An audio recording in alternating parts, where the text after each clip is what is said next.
As we currently speak, EACC detectives are holed up inside this building. This is his newest residence in Runda, and so far officers of EACC detectives have been here since 6 a.m. That is what the court order for the search or for the raid of this house and the another home in Garden Estate was indicating. And so the governor is inside. This is his official vehicle, the Prado. You see, it has already been combed, and the documents that were there, the EACC detectives have gone through each and every document there. They've taken what they thought is important, and just next is Waititu's wife's vehicle, Alexa's. It has already been searched, and currently right now the detectives are inside this building just going through each and every document that they think might help them to unravel the query. That is the 2.1 billion shillings for the Kiambu government,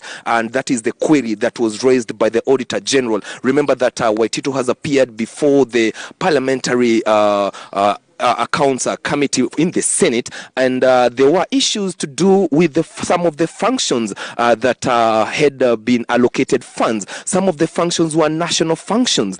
As you can see, that is a police officer. There are several here around this building, just making sure that no one gets access inside. And when they came here, it was around 6 a.m. And since that time, they have been here going through each and every document, and we are yet to know what will be the next step after this raid. But what we understand is that they might be heading to the EACC offices, that is at Integrity, just for more questioning. And remember, this raid is also going on in his Garden Estate home, just going through each and every document that they think might be of help to them in these investigations. And the governor is not the only official from the Kiambu government that is being investigated. We have information that more than 13 other officials are currently being questioned by the EACC detectives, and also their homes had been raided since morning. And we understand that at around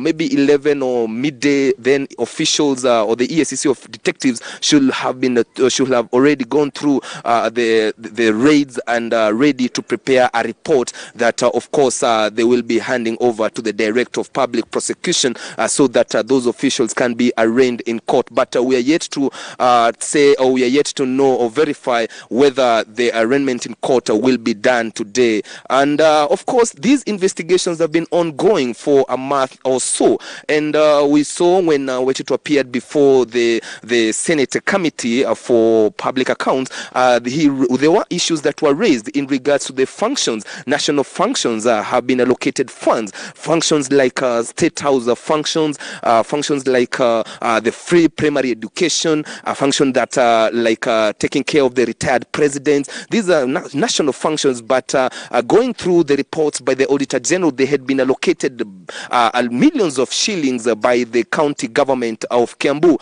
And what we saw is that the Deputy President, Dr. William Ruto, came to the defense of Governor Waititu. And actually, that happened like 2 weeks ago when they attended a church service in Kiambu County. And we saw the Deputy President actually saying that Waititu should be left alone.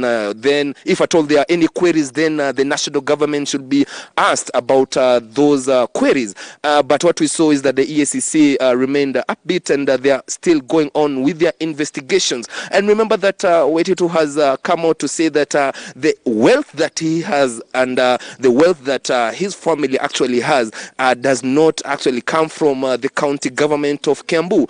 He has already been recorded himself actually indicating that he has been in politics for quite a long time. He has been a councillor of Nairobi County. He went further to be a deputy mayor of Nairobi.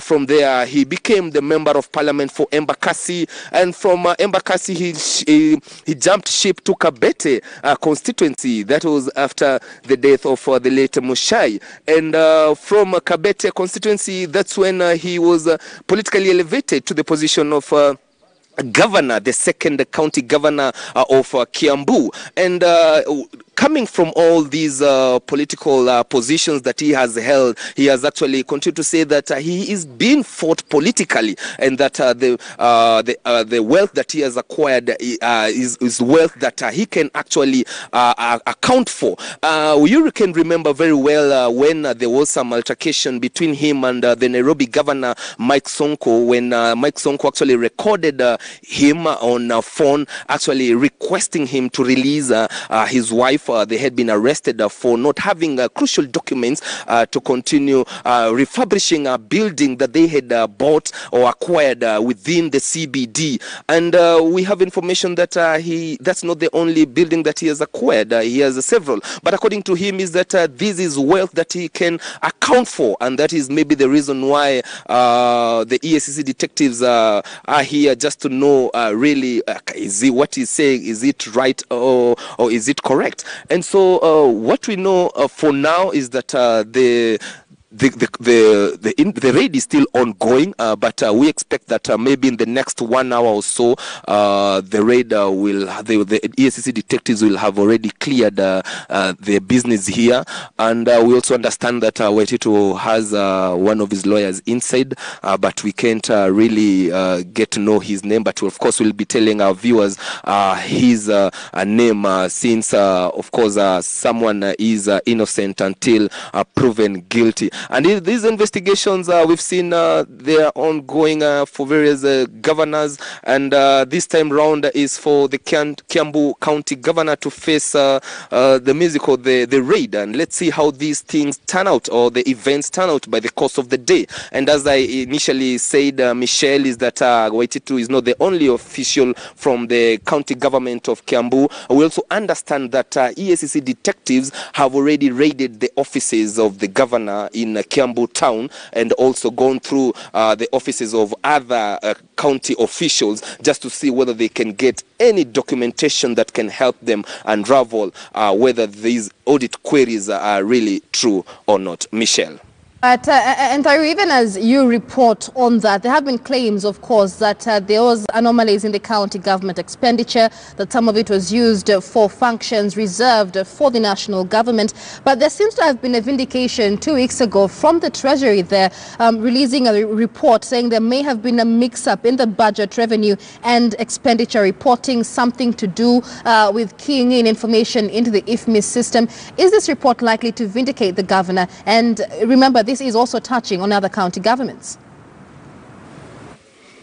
Well, there was that mix-up that, of course, came out, and the Auditor General, of course, said there was that mix-up of some of the national functions being included into the county functions, and that there were several counties that had been implicated in these, including Kirinyaga County. But these investigations are still ongoing. But this, Michelle, does not stop the EACC from conducting their investigations. Remember that it is an independent body, and they have the right to continue with their investigations. And let's see how this turns out, because we are yet to get a whole report by the Auditor General indicating whether the mix-up was indeed correct or not. But we'll just wait for the auditor's report. But of course, since EACC is an independent institution, that does not stop it from going on with their investigative duties before they prepare a report that is expected to be handed over to the Director of Public Prosecutions, Michelle. That is Chris Nairo. He is a senior political reporter there, following up on that raid on the home of Kiambu Governor Ferdinand Waititu. Detectives from the anti-corruption watchdog EACC raiding both his homes in Runda and Garden Estate in Nairobi. We understand that the officers are searching for documents relating to contracts issued by Mr. Waititu's administration. He is a governor who's been in the news of a questionable expenditure at the Kiambu County government in the last financial year, and is facing allegations of procurement irregularities and unexplained expenditures. Live pictures there, live from his Runda home.